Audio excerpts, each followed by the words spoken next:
And that is why Nanotyrannus is actually valid. I hope you keep following this channel for more accurate discussions and cogitations on paleontology and evolutionary biology, and I'll see you soon. Keep it up. Alright, it's done. Now I just need to upload this. Freeze! Freeze! Whoa, what's going on? There's an unusual amount of paleocrankery in this room. We need to clean it up. No, wait, I can explain! Is the device ready? Yes, sir. Then shoot it. I don't remember what happened. Alright, where was I? Oh, right, hello guys. Today we are going to cover a pretty interesting academically relevant topic. How accurate is Jurassic Park?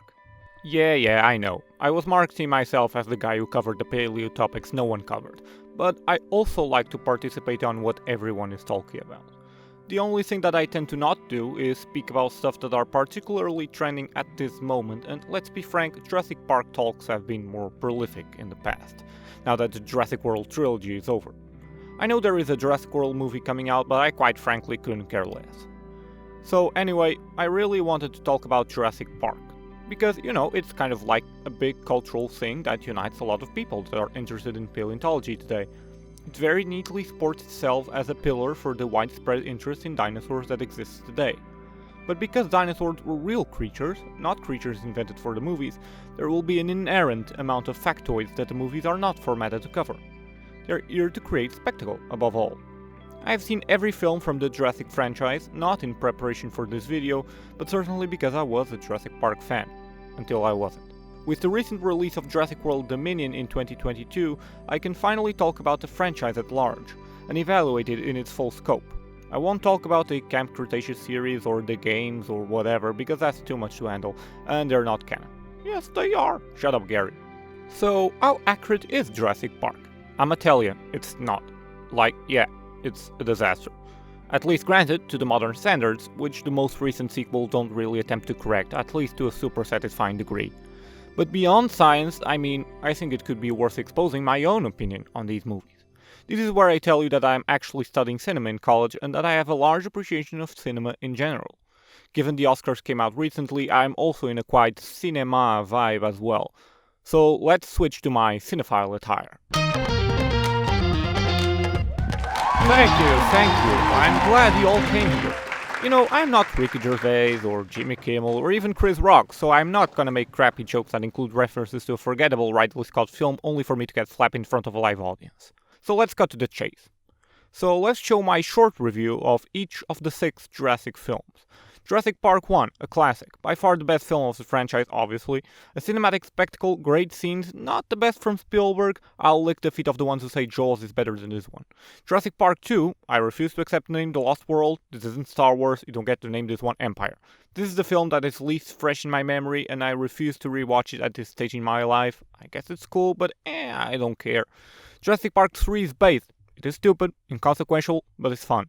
Legit, it's fun. It's underrated. I prefer this type of survival film with low stakes, with people just lost in an island and a plot heavy gibberish. I just want to see dinosaurs eating people, come on. Colin Trevorrow's Jurassic World, it is the Force Awakens of this franchise, a decently edible revival if you're not picky. I kinda like Indominus Rex here, I think the characters are as charismatic as in the sequels, which is saying a lot. It lives up to the promise of being a Jurassic Park reboot, pretty much. It's just Park goes down, Havoc follows, no need for franchising it later. Except they did it with Jurassic World Fallen Kingdom, the last Jedi of this franchise, except, you know, worse. Directed by the guy who did The Impossible and The Monster Calls, 2 films I deeply respect, and he was nominated for Oscar this year, which is great, and yet he directed this absolute piece of garbage. I'm sorry, Bayona, I love you, but this is quite atrocious. I do like some cinematographic elements of it, but that's it. This is a terrible sequel. Jurassic World Dominion may be the most stupid installment in the franchise, but I personally liked it more than Fallen Kingdom. Colin Trevorrow returns to direct this one, and you feel it. It's the rise of Skywalker of this franchise. There is a lot more action and more diversity of environments, but it becomes so boring in some sequences where they're dealing with plot and locusts and shit. Look, I'm sorry, I'm all for the plot in many movies, but not for Jurassic ones. These are movies about dinosaurs eating people. They're fun because of that. And sure, there's all this meta-commentary on humans manipulating nature for the sake of spectacle and capitalism, but the franchise eventually does exactly what it's criticizing by literally appropriating real animals and formatting them to create a billion-dollar franchise that no one asked for. And the Oscar goes to 17 again. Mic drop. Peace out. Okay, so now getting our hands dirty with science instead of art, which is a futile waste of resources and intellect, let's evaluate the entire franchise in terms of accuracy. Okay, so first off, how do you make a Jurassic Park work? Easy, you just need to extract dinosaur DNA from mosquitoes that are preserved in fossil amber. Except you kinda can't. There is a myriad of barriers that prevent this from even happening. First off, mosquitoes didn't exist for the entirety of the Mesozoic era or the age of the dinosaurs. Mosquitoes would have first appeared some 125 million years ago during the early Cretaceous period, and they would have split off from some of their closest living relatives, the non-blood-sucking phantom midges, probably not too long before in the late Jurassic.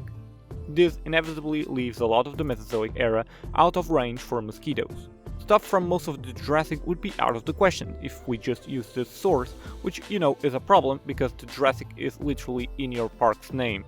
Granted, however, we do have evidence of other blood-sucking insects existing before, like fleas for example. But we have a second problem.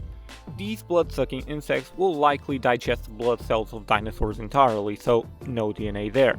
Probably, unless you get lucky and find one with half or none digested blood.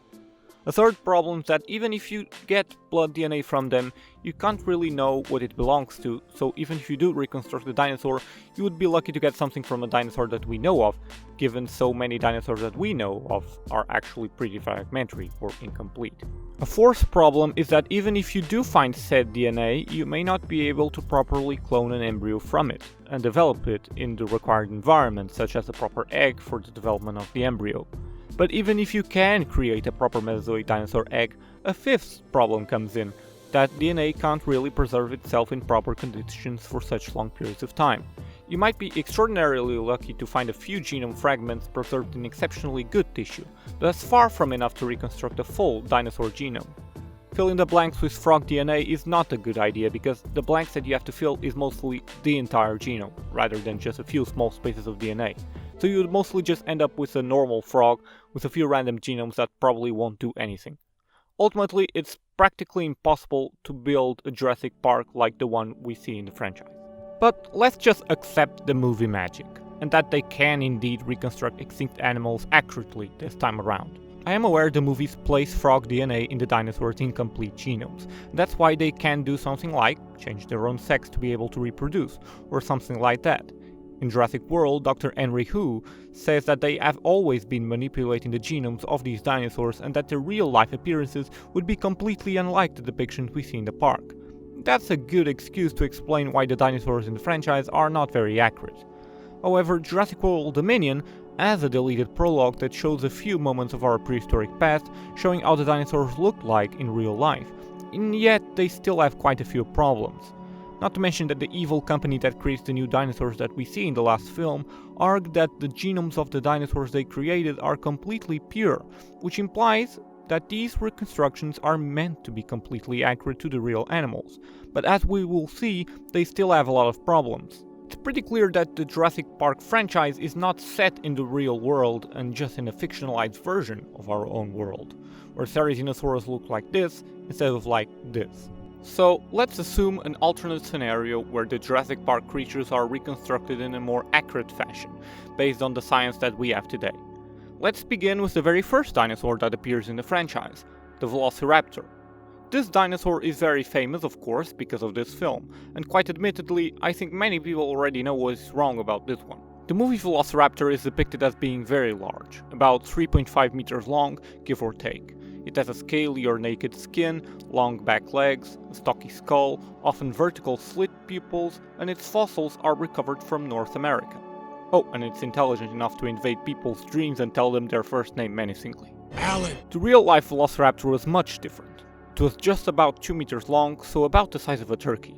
It was covered in feathers, including the presence of wings in its arms, its back legs were relatively shorter, its skull was more slender, its eye spots were most likely round, and its fossils are only known from Mongolia, with a potential second species also known from China.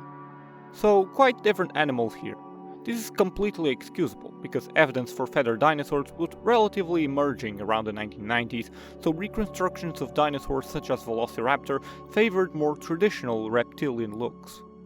However, the great thing about Jurassic Park is that it depicted these dinosaurs as active and intelligent creatures. They may have exaggerated on the level of intelligence they could have sported, but regardless, we have overwhelming evidence that most, if not all, dinosaurs were active and warm-blooded, and so often comparable to modern mammals and birds in terms of metabolism, and probably also in terms of intellect, potentially. By the 1990s, Velociraptor was known from complete skeletons overall, so we knew how large it was and how it would look like in terms of general build, but the design is fairly different from this. This might be because it was actually based on another dinosaur from the same family as Velociraptor, the Deinonychus. Deinonychus was a dinosaur that was very important to trigger the so-called dinosaur renaissance, a movement in the late parts of the 20th century that revolutionized the way we see dinosaurs, no longer considering them as slow and lumbering reptiles, but as more active and dynamic animals, and that is well reflected in the way dinosaurs are depicted in Jurassic Park. Deinonychus was indeed a major inspiration for the raptors we see in the original Jurassic Park novel and the movie, and it is actually found in North America, so geographically correct for the fossil they uncover in the beginning of the film. The real-life Deinonychus mostly fits the raptors' designs of the movies, with a stockier skull and a larger size overall, though it would still be covered in feathers. The reason why they named the raptors in the movie after Velociraptor is probably a combination between the fact that Velociraptor is a more intuitive and cooler name, I guess, Deinonychus I guess is more incomprehensible, I don't know, and that at some point Deinonychus was suggested to actually be a species of Velociraptor, which is something that never got any traction and isn't seriously considered today anyway. A real-life Deinonychus would still be a force to be reckoned with. With 3.5 meters in length and enormous sickle claws, you would be devoured by one of these raptors easily. A feathered look, although more accurate, contributes little to how dangerous and scary these dinosaurs would really be. As the movie progresses, our main characters witness their first living non-avian dinosaur, the Brachiosaurus. Brachiosaurus is a really famous dinosaur, but most of the reconstructions that we see from it are actually based on a different and more complete, though related, sauropod, Giraffatitan. Both were part of the Brachiosauridae family, and at one point, Giraffatitan was believed to be a species of Brachiosaurus, but not considered to be the case today. So much of this reconstruction is relatively more based on Giraffatitan and not Brachiosaurus, but that's fine, we do this today for many relatively more incomplete dinosaurs anyway. Perhaps the detail that gets the most buzz regarding the accuracy of this film's Brachiosaurus is the ability to lift itself up on its hind legs. Brachiosaurus was particularly front-heavy, and its name means arm lizard, precisely because it has such huge front legs in comparison to the smaller back legs, so it would probably have more trouble lifting its huge front-heavy body upwards. In comparison, other contemporary sauropods like the diplodocids, such as Apatosaurus, would have a better build to balance themselves in such an act, with a long tail and a center of gravity located closer to the hip. Our protagonists eventually go on a road trip and find a sick Triceratops. Apparently it's one of many people's favorite dinosaurs, and I can't blame them, it's a really sick dinosaur. Not sick in the sense of, you know what I mean. There isn't a lot of stuff that you can get wrong with Triceratops if I am to be honest. I mean, big ass quadrupedal dinosaur with a large skull, a frill and 3 horns. There are some small anatomical quirks that could be corrected here and there, but overall looks okay to me considering it's a movie. I think a detail that could probably be pointed out is that their feet look too generic, and like that of an elephant or a rhino, and less so like the typical feet of a large dinosaur. Ceratopsians would have had front feet more like this, with 3 hoofed digits and 2 others that have no hooves, and would be less column-like. The back feet would be surprisingly more similar to those of typical bipedal dinosaurs. This is because ceratopsids are actually a relatively recent dinosaur group that evolved from bipedal dinosaurs more recently than other groups of quadrupedal dinosaurs, so their foot design was less generic and a little bit more nuanced, if that makes sense. Then they get stuck in the rain passing by the T-Rex paddock, and that's when we see the biggest moment in cinema that people jizz so much about. The mighty Tyrannosaurus Rex is what we live for. The most famous extinct dinosaur ever, probably, a gigantic predator. Overall, the Tyrannosaurus in the films holds up more or less okay to its real-life counterpart. The classic Jurassic Park head is different than the real-life one. The real-life one had a longer snout, smaller eyes, and some bosses around its orbits. Most notably, you can see the real-life one probably had fleshy lips covering the mouth line, instead of having teeth coming out like a crocodile. Although showing off your teeth with your mouth closed gives a pretty nasty and menacing look, most animals we know actually cover their large teeth under lip tissue when they can. In the case of dinosaurs, we have good osteological correlation for most of them, having lips like those of lizards, and that is not different for Tyrannosaurus. Tyrannosaurus was also at one point believed to be a feathered creature, upon the discovery of basal feathered tyrannosauroids in China such as D. long and U. tyrannus. However, skin impressions of tyrannosaurids show that these more advanced tyrannosaurs would probably have scaly skin instead. The Jurassic World Dominion prologue shows a Tyrannosaurus rex living in prehistory, and its design is pretty much identical to the modern counterpart we see later in the film, with the exception that it has a sparse covering of monofilamentous feathers. Although we have scale impressions from Tyrannosaurus, that's just a small sample area, and it's not impossible that they actually add simple feathers interspersed in between their scaly skin. So Tyrannosaurus actually seems fine enough in these movies as far as I'm concerned. Later in the first film, we see Dennis Nedry getting absolutely mauled by a strange dinosaur known as Dilophosaurus. Earlier in the film, our protagonists pass through their paddock, but the dinosaurs refuse to show up, though the little voice in their car described them as one of the first carnivorous dinosaurs that it was actually venomous, something we do see later in the film, as it expands a frill and spits a noxious fluid that blinds Nedry. Among the dinosaurs in the first film, Dilophosaurus is easily the most inaccurate of the bunch. It's correct that Dilophosaurus was one of the oldest dinosaur predators, having lived in the early Jurassic. It was probably one of the first theropods to reach the sizes it attained, and Dilophosaurus was not a cute-sized animal, it was huge. This thing would not fit in a car with you. We also have zero evidence that this dinosaur was venomous or that it had such a frill.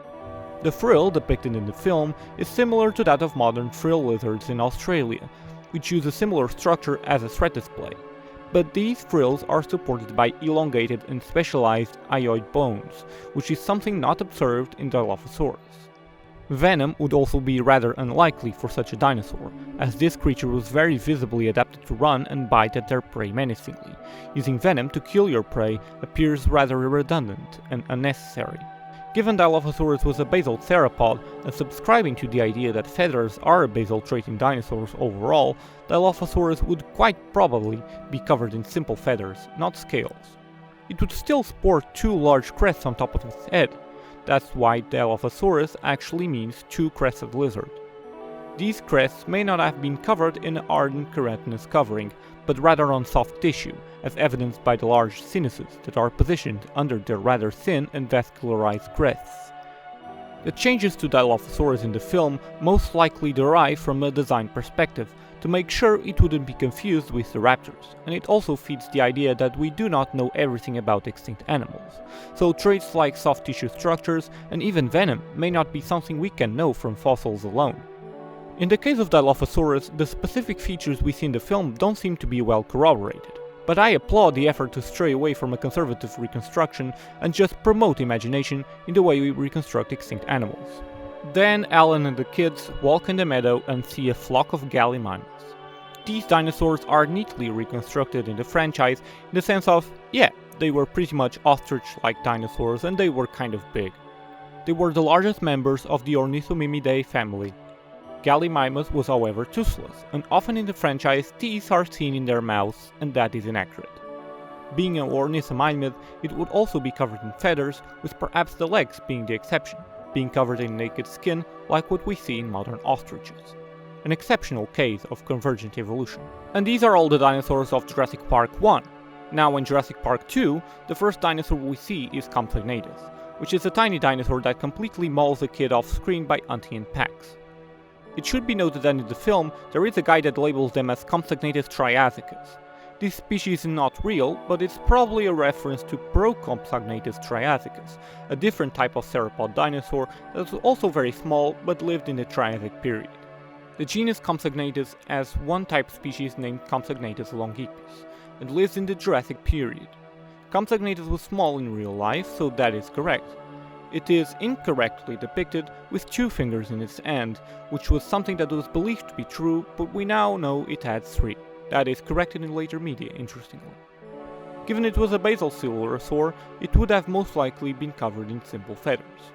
We know of other potential members of the compsognathid family that are covered in feathers, so that seems like good evidence. It seems improbable that compsognathids would hunt large prey like humans in packs. The teeth were small and pointed, adapted to hunt small prey such as small vertebrates and insects, so they wouldn't really be able to make much against a human, even if they were hunting in groups. I imagine it would also be too risky for a compy to risk its life against animals that are too big to munch on. Later in the film, we see Ian Malcolm walking in the jungle looking for Sarah Arling. How many Sarahs do you think are on this island? Sarah! They find the herd of Stegosaurus. It would appear, like Triceratops, that this iconic dinosaur would have little for you to get wrong.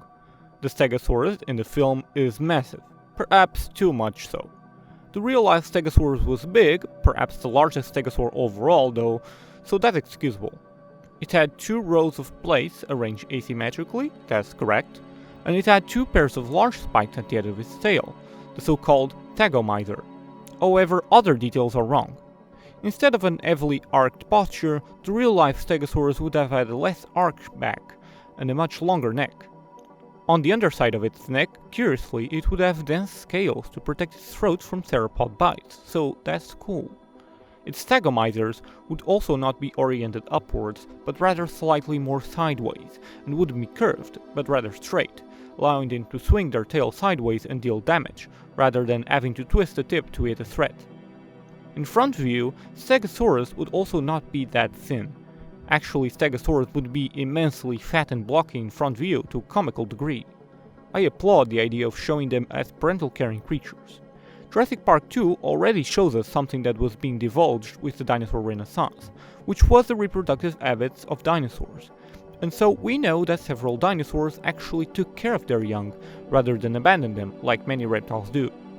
We have trackways of stegosaur youngsters alongside adults, so we have direct evidence of that in this group of animals. Later in the franchise, parental care is observed in ceratopsians, tyrannosaurs, raptors, and even pterosaurs, showing how this idea that prehistoric animals were rather dynamic and social creatures instead of mindless killing machines is nevertheless perpetuated in this franchise. Perhaps I treated you too harshly. Next in the film, we see a few dinosaurs in a stampede. One of them is Parasaurolophus. This is the point in the script where I realized this dinosaur's first appearance in the franchise is actually in the first film. You see, there they are. But they take a more visible role here, as people try to capture them. Parasaurolophus is a well-represented dinosaur in the sequels, to be fair, though there are some details that don't hold so beautifully. Its bill was less just a generally bland thing going on, it was a little bit weirder, with large keratinous extensions going further downwards. It was also a far more robust and bulky animal. The films perpetuate an old-fashioned idea that hadrosaurs were these generic large bipedal creatures whose only purpose was to run away from predators and that's it. But hadrosaurs were less like the deer of the dinosaurs. They were much bulkier. I'd say they would be more like cows, but without the horns of course. Their large bulk would still mean they could fare very well against a theropod, and this also means they wouldn't be particularly graceful runners. Their simple, slender front feet were adapted for quadrupedal motion, not bipedal motion, though babies probably would have been bipedal sometimes. But I mean, other than these details, I think the Parasaurolophus in the films hold somewhat fine. They just should be much more bulky and walk on fours. This should also apply to the other hadrosaur that appears in the franchise, the Corythosaurus in Jurassic Park 3. In the stampede scene, we are also first introduced to a large sauropod that is classified as Mamenchisaurus. It was somewhat different from the real-life animal, which would have had a more awkward silhouette, with an incredibly small body and legs to serve as a base for one of the longest necks of any dinosaur. Its tail would also not be very long anyway.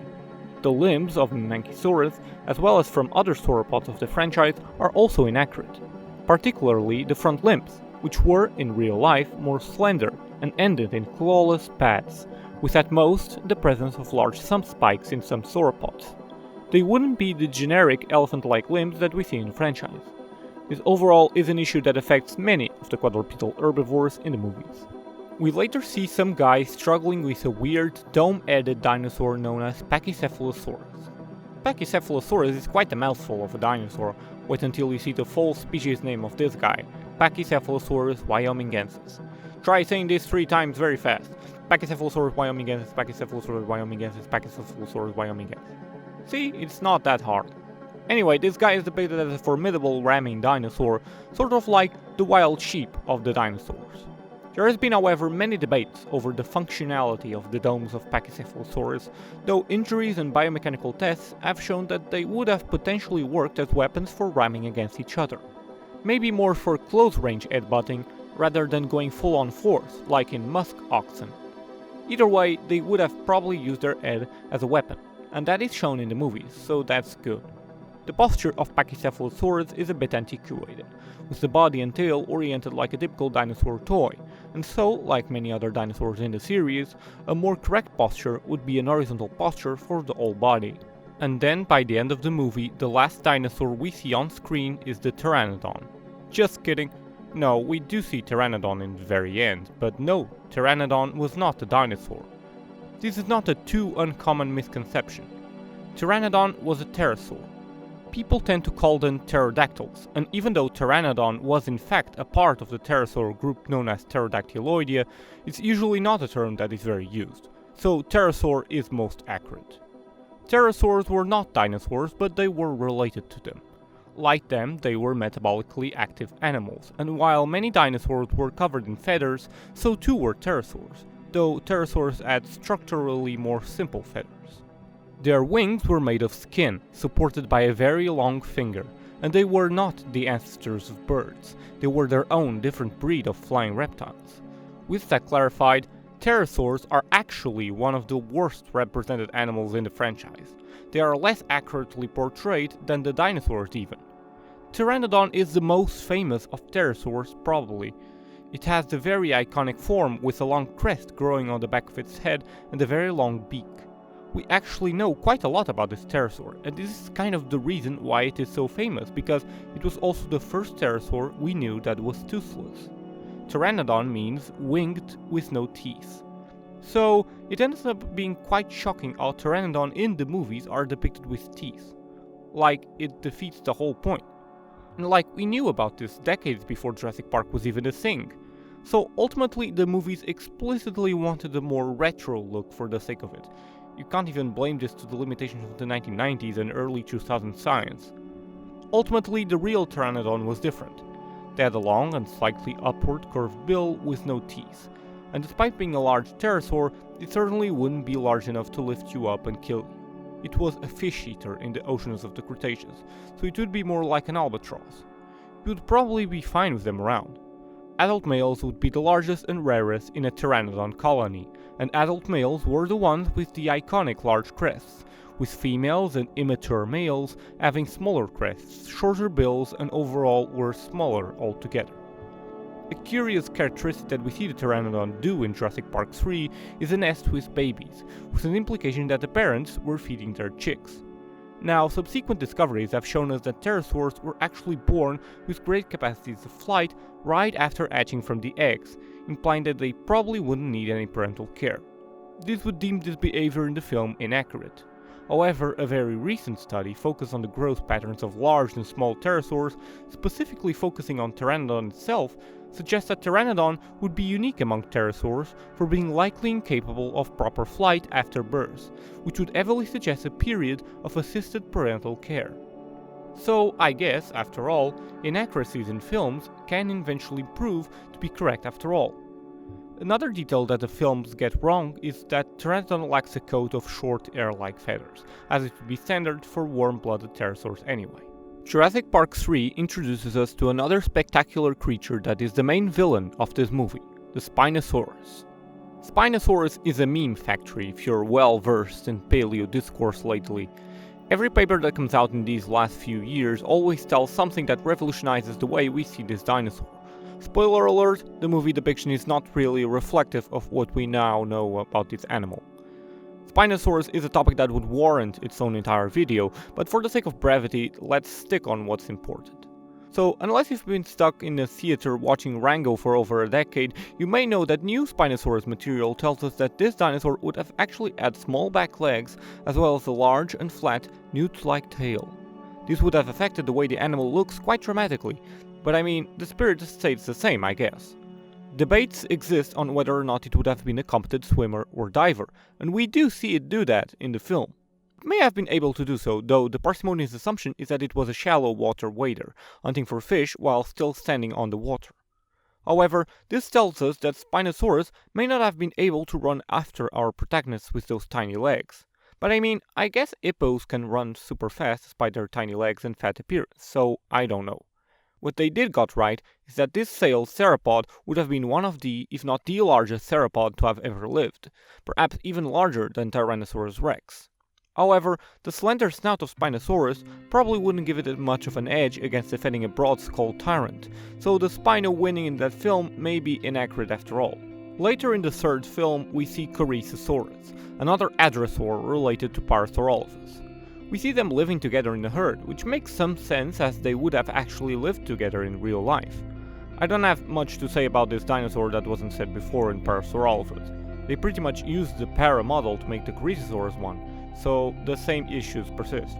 Later, we very briefly see a group of Ankylosaurus in the forest. Ankylosaurus is depicted correctly as a large, super-armored beast with a club at the end of its tail. This would obviously make it an impervious creature to most predators, at least as an adult. However, the way the armor is arranged is not correct. For example, the Jurassic World model has them organized with a lot of dense, annealated plating with awkward spikes jousting out of its side. Real-life Ankylosaurus would have plates organized in neat rows, with smaller ones in between. Its tail would also not have been rather flexible, despite the presence of a club to strike against predators, but instead it was rather stiffened at the end, like a baseball bat, to increase the strength and speed of the strike. The real-life Ankylosaurus would also be much shorter in physique, with shorter legs much closer to the ground to make it harder for a large predator to topple it down on its vulnerable belly. Jurassic Park 3 introduces us to yet another new dinosaur, Ceratosaurus. It is only very briefly seen sniffing the poop of the Spinosaurus and then walking away. This Jurassic theropod's name means horned lizard.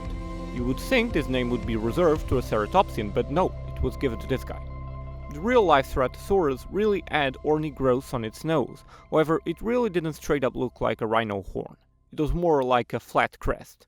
And it would also have these crests growing on top of its head too. It is also the only known theropod to have had osteoderms, which, like the ones in Ankylosaurus, are skin growths that have actually ossified and turned into bone. This is important because even though it is overall plausible for Ceratosaurus to be depicted with these weird armored bumps and spikes on its back, it is not so accurate to do so with other theropods. Other theropods would have invested on sharp teeth and claws, and at best, maybe facial ornamentation like horns or bosses. Their skin would be relatively much less protected, while the herbivores were the ones that would have invested more on armor as they would be more vulnerable anyway, with horns, frills, plates, spikes, clubs and osteoderms being overall found in a much grander diversity of herbivorous dinosaurs. So the whole smooth-skinned physique of docile herbivores contrasting with the rugged, spiked and monstrous physique of carnivores is not a correct stereotype, and would, more often than not, be the reverse situation. I am pointing this out because it's an awfully common trend in Jurassic Park designs, especially in the Jurassic World movies. Now we move to the trash pool that are the Jurassic World movies. Here we see brand new creatures like the Indominus Rex, which is an hybrid dinosaur, not a real one. I gotta say, I kinda like the Indominus Rex, but ultimately I'm not going to review it because it's made up anyway. Jurassic World introduces us to the first marine reptile of the franchise, the Mosasaurus. I gotta straight up say, this one is very inaccurate, even more inaccurate than many of the dinosaurs and even the pterosaurs. First up, it's big. The real-life Mosasaurus was big, in fact it was perhaps the largest lizard to have ever lived. Yes, Mosasaurs are actually marine lizards, fun fact.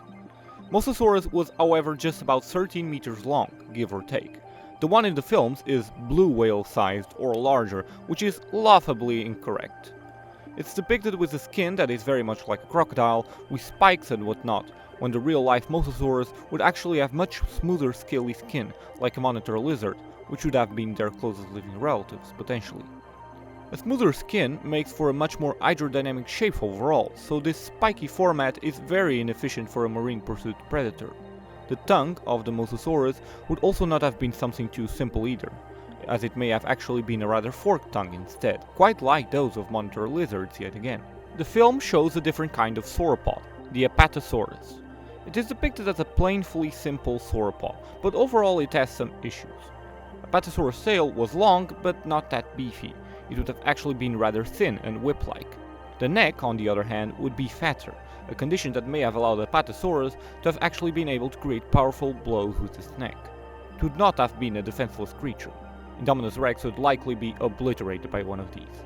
Instead, the film depicts them as something very easily killable by a giant theropod, which is silly, as Apatosaurus did live with large theropods after all.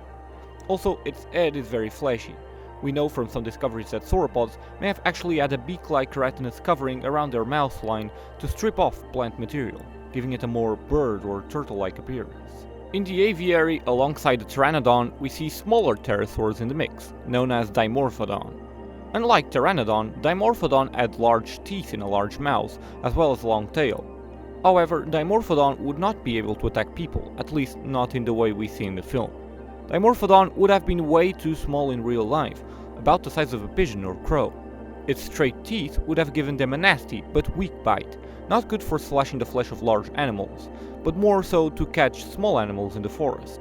Surprisingly, they get it right in giving them a coat of hair-like feathers. Jurassic World Fallen Kingdom comes in, and we see another hybrid in this film, the Indoraptor, to which I have no love for. It's a crazy-ass inefficient villain that is incredibly stupid, even though it's framed as something really smart. Back to the real dinosaurs now. We get a first look at the Sinoceratops in this film, seen licking Chris Pratt's face after being tranquilized by the bad guys. Sinoceratops is depicted with a frill that has two open holes, meant to represent the parietal fenestra that exists in these dinosaurs. Curiously, Triceratops is kind of unique for not having them, instead having a solid frill. However, in reality, Sinoceratops would have these fenestra covered in skin and flesh most surely.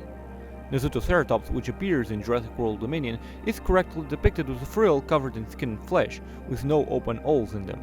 We later see Bryce Dallas Howard, actress nominated for a Razzie, with the guy from that Pokemon detective film or something. They encounter a Baryonyx that somehow survives showers of lava against its neck. Baryonyx is depicted correctly as a large bipedal dinosaur with a long toothed snout. However, its snout is depicted as being too crocodilian-like. It was a member of the Spinosaur group, and even though it is traditional to describe these dinosaurs as having crocodilian-like mouths, it's more so that, like them, they would have had long snouts that were used to hunt fish. The skull of Baryonyx would still very much look like that of a typical theropod, just more elongated. In a way, the skull of the Spinosaurus in Jurassic Park 3 is far more accurate than the Baryonyx one in this film. Now, we see Baryonyx and Spinosaurus hunting people on land, which you would think is strange given these are meant to be dinosaurs specifically adapted to hunt in the water for fish. But we do have evidence of Spinosaurus eating terrestrial prey, with the remains of dinosaurs and pterosaurs being found in association with Spinosaur predation. So even though they were more aquatically specialized for theropods, they probably wouldn't say no to pursue terrestrial prey with some level of frequency. We later see Carnotaurus, a theropod dinosaur well known for having a pair of horns on top of its eyes. The name means meatball, in reference to its taurine resemblance and the fact it was a carnivore. Its depiction is fairly understandable, though its head appears a bit bigger than the real animal, which also had longer or more slender legs. We also later see Allosaurus, at least a younger individual. This might be one of the most accurate new dinosaurs in the film, quite surprisingly. Fun fact, its skull shape is based after specific Allosaurus specimens that, a year after the film's release, were revealed to belong to a brand new species of Allosaurus named Allosaurus gimatseni, so that's cool I guess. With nothing too alarming to point out about it, I think it could be worth the time to talk about the ends of this animal, which, in a similar manner to several dinosaurs in the franchise, are not really correct. Theropods would not have arranged their wrists in a bunny hand-like style, as they would have been incapable of doing so. They were incapable of pronation, the action that allows their hands to rotate and face their palms backwards, like what we can do. Instead, they would be perpetually facing the palms of their hands to each other. This is a thing that Jurassic World Dominion slightly corrects, but not to a satisfying degree. Overall, the typical Rex arm posture that we see in movies is fully inaccurate, and overall would imply that they couldn't really perform those reaping arm postures that they often do in the films, like open doors or something. We also see another new dinosaur in this mid-sequel, Stygimoloch. Stygimoloch is a curious animal because it was named with the notion of the existence of a different Pachycephalosaurid genus in the latest Cretaceous of North America that was distinct from Pachycephalosaurus proper. It's another complicated history that would warrant its own video. Overall though, nowadays Stygimoloch is regarded as a synonym of Pachycephalosaurus, or at best its own distinct species of Pachycephalosaurus, known as Pachycephalosaurus spinifer. It would ideally differ from the traditional Pachycephalosaurus wyomingensis for the presence of large spikes on the back of its skull, which may actually be a feature of subadults instead. Then we move to Jurassic World Dominion, but before we go more in depth on the anatomical issues of each new creature shown in the film, it's important to note that they actually produced a prologue for the film that would have shown dinosaurs living millions of years ago in their natural habitat before being cloned by humans. We have talked about how Tyrannosaurus rex is depicted with feathers in this prologue, which is interesting. The prologue is said to be set 65 million years ago, which is a date that is taken for granted when depicting the very end at the age of the dinosaurs. For many years it was believed to be accurate, but more recent dating shows that the Cretaceous actually ended 66 million years ago. Just a little bit off. Tyrannosaurus rex would have existed 66 million years ago in North America, and a few animals shown in the prologue, like Ankylosaurus and Quetzalcoatlus, would have correctly been found in this time and place, coexisting with Tyrannosaurus. But not others. Pteranodon, Nesutoceratops, and Morus would have existed in North America, but in earlier points in time during the late Cretaceous. Oviraptor would have lived earlier in the late Cretaceous in Asia. Dreadnoughtus and Giganotosaurus would have lived in separate points in time in the late Cretaceous in South America. And finally, Iguanodon would have only lived in Europe during the early Cretaceous. I guess Colin Trevorrow thought that the Cretaceous was just one moment in time rather than an entire period. Just for reference, Tyrannosaurus is actually closer in time to the present day than to the beginning of the Cretaceous period itself, and dinosaurs lived in many different places at many different times. It's not like we don't know what kind of dinosaurs T-Rex lived with, it's very much a lazy spirit of research that these Hollywood folks have. I mean, I don't know, I don't want to be too harsh, but to get these things at least sufficiently right, it's not like they would need to take a lot of effort. There is a lot of easily available information about dinosaur ecosystems and how to reconstruct these animals accurately. But whatever. So, actually one of the first new animals that we see in the film are actually the locusts. Yeah, Jurassic World Dominion is about giant locusts eating our crops. It's this franchise's equivalent of having the Predator's weaponize autism in the 2018 film The Predator. These locusts are said to incorporate DNA from Cretaceous locusts, though there is a problem here because locusts actually were not a thing in the Cretaceous. Very frequently, people often assume insect evolution to be rather dismissible consideration, and so many also assume there were just average variations of modern insects living in the past. But insects are constantly evolving, and in fact many insect groups that exist today would not have evolved until after the extinction of the non-avian dinosaurs. Locusts are an example. There may have been locust-like insects back in the day, but not locusts proper. And either way, I doubt they would have gotten this big. This is another traditional meme of prehistoric assumptions, that insects were just inherently big in the time of the dinosaurs. Although some groups of insects got really big in the past, most of the Mesozoic era would have actually had pretty normal sized insects for the most part. You could stroll in a Cretaceous forest, and even an insect nerd of the modern days that knows nothing about prehistoric insect diversity could identify some pretty recognizable groups that are still alive in the modern day. And even those that are now extinct would perhaps be weird or strange, but not particularly ginormous as far as insects tend to go. It was overall pretty normal, insect-wise. Jurassic World Dominion has a lot of new animals introduced, and pardon me for not remembering much of this film's order of events, so I'm going to stick with my rough notion on the order of introduction of new animals. Microceratus shows up at a point, I think. This is very much a miniature ceratopsian, and that is correctly depicted. I think the most alarming feature is that its eyes are too large and positioned too much in the front of the head, when they probably would be smaller and positioned a bit further back. Nothing too fancy. When Alan Grant and Ellie Sattler fly over the new dinosaur sanctuary in the mountains, they witness the giant size of Dreadnoughtus. There's not much to say here about it. It was indeed a fantastically huge dinosaur, and its name is correctly said to mean fear nothing. We later see the Giganotosaurus resting. The Giganotosaurus is inaccurate, let's get straight with it. But I'm going to say I don't dislike the creative approaches they made for it.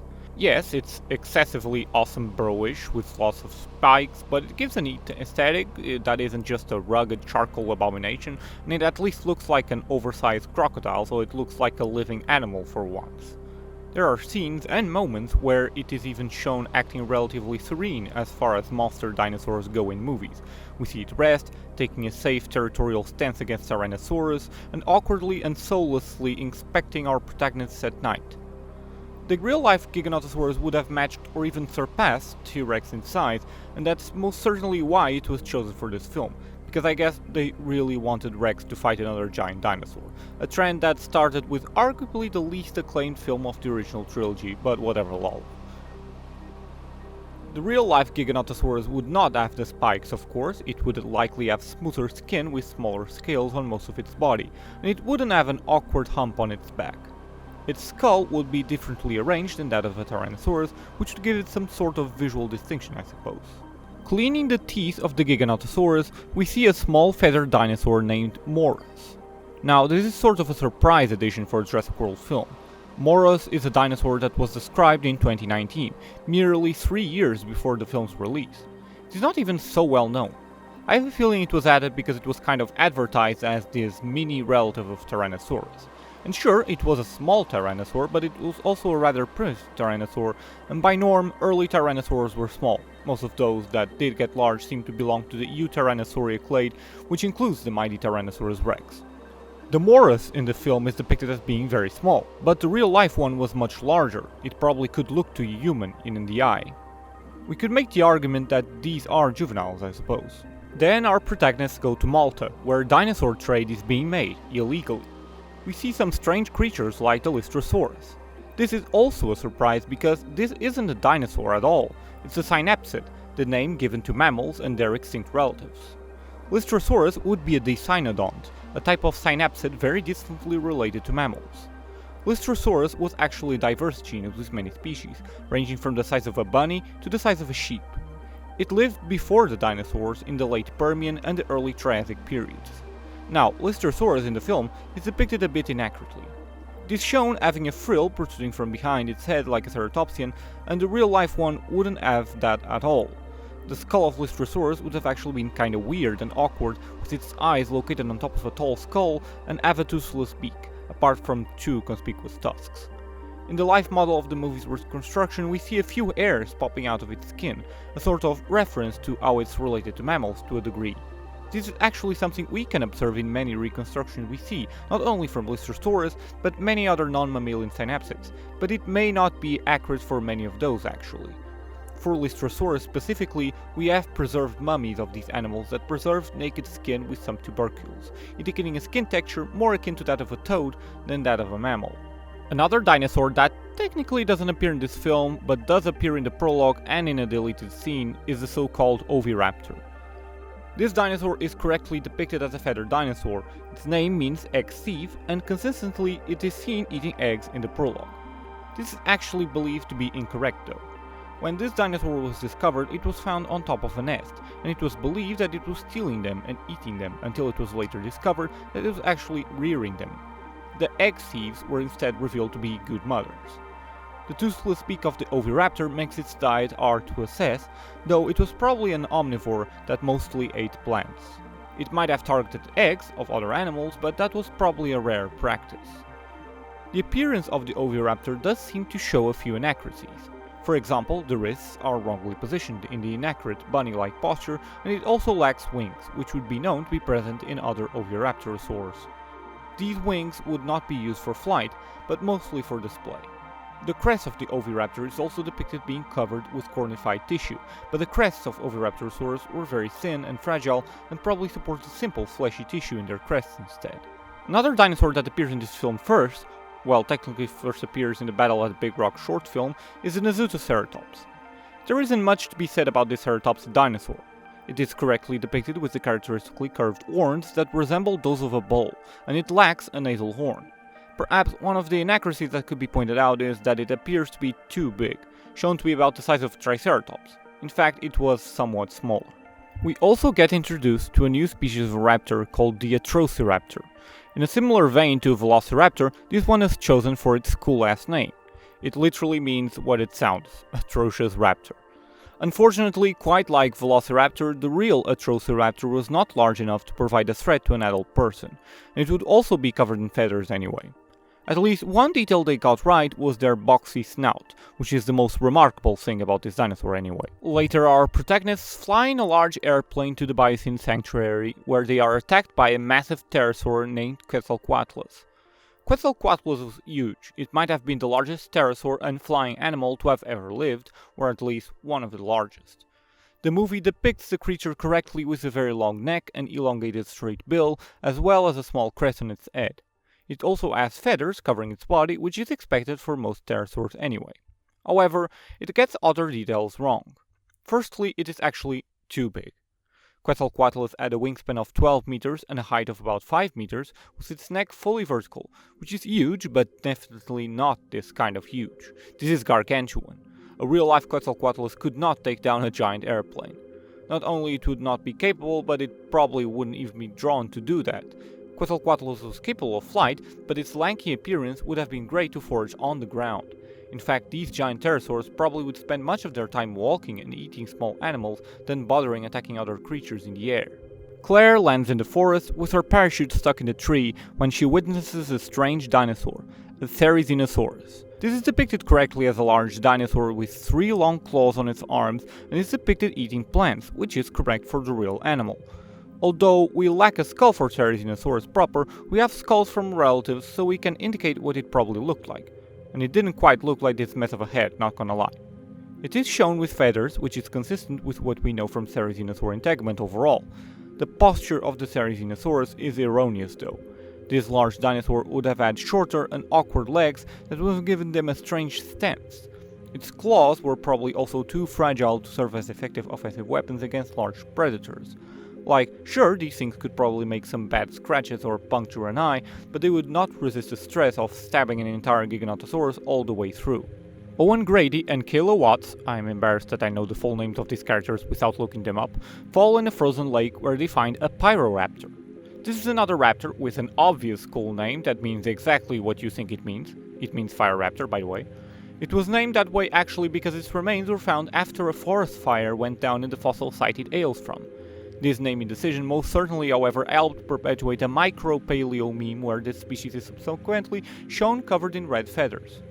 Of course, there is absolutely zero evidence of this dinosaur having had red feathers. This is just one of those artistic liberties that become common for no logical reason other than headcanon or something. I mean, it's not impossible, however, that Pyroraptor could have actually had red feathers though. It's just that it is as likely as other normal colors. Pyroraptor is a relatively more superficially accurate raptor than the others because in the movie it is correctly depicted covered in feathers, including having wings. Now, the exact arrangement of the wings along the arm may be questionable. The shape of the skull also appears too horrid and random for what is expected from a raptor. It was also, yet again, like Velociraptor and the Atrociraptor, of the wrong size. Pyroraptor would be just about 2 meters long, not big enough to provide a threat to humans. Pyroraptor is known from incomplete remains, so the full picture of this animal is hard to verify, but the form and ecology proposed by the movie, as a specialized underwater diver, feels like a very strange off-kilter decision. The speculative form they gave it is wholly inconsistent for a specialized diver overall. It might even be worth noting that Pyroraptor as a taxon may not even have good enough diagnostic traits to put it apart from other raptor species. It might in fact be a synonym of another raptor, Variraptor. So yeah, the dinosaur they chose is kind of a mess to begin with, and they somehow made it an even bigger mess in the movie. Next we see Alan Grant and Ellie Sattler, two characters who I am not ashamed of knowing their full names, in a cave escaping a group of Dimetrodon. The movie doesn't say it, but Dimetrodon is not a dinosaur, but rather a synapsid like Lystrosaurus, however more primitive. It is correctly depicted with a large dorsal sail and sprawling limbs like those of a reptile. Its head is the detail most people decide to criticize, saying it looks like a Jurassic Park Rex head just glued on the Dimetrodon body. But I mean, I don't know, it doesn't look too far beyond the real animal. It is depicted with these weird scoots or osteoderms across its body, making it look like a crocodile of sorts. We have no evidence of this, but quite frankly, we lack much evidence of early synapsid integument, so I wouldn't oppose rolling with this, speculative-wise. And then the final animal left from the franchise is Iguanodon.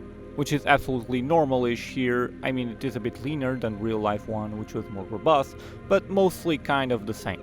So there you have it, folks, a full and comprehensive analysis of the accuracy of all the Jurassic Park animals. As you can see, many of them are kind of a mess, but not all of them. I mean, these are movies made just to entertain a lazy public, but I am sure they also entertain you. I mean, I love the first Jurassic Park film. Like, I know it's inaccurate, but damn, it's just a good movie. And the reason why I dislike many of the more recent films is not largely because their dinosaurs are badly done in a scientific standpoint, just that the movies themselves just weren't captivating in a story format. An accurate dinosaur does not always go hand in hand with a good movie or show. Sometimes accurate dinosaurs appear in bad movies, like that Walking with Dinosaurs movie, and sometimes inaccurate dinosaurs appear in good stuff like Primal. And sure, sometimes accurate dinosaurs do appear in really good stuff like that Prehistoric Planet show, and that's awesome. It helps communicating science in an entertaining format. I feel, for the better or worse, Jurassic Park attempted to update the way we see dinosaurs. Heck, Jurassic Park 1, 2 and 3 showed dinosaurs as active, intelligent and dynamic animals, something that would previously be less understood, with dinosaurs believed to be relatively more lumbering, slow and dumb animals. And Jurassic World Dominion, at its own pace, attempted to update its dinosaurs to a degree that conformed with the modern science, such as feathers for example. It's clear that science communication has a tangible impact in how art is going to manifest itself, but it can't restrict art itself. Although misinformation is a real issue, it is important for us to appreciate the escapism once in a while. So yeah, that's it from me today. I don't know why I think about these movies so often. It could be kinda nice to cover some other paleo media, but quite frankly, we'll see about that. Keep it up in the meantime. Bye.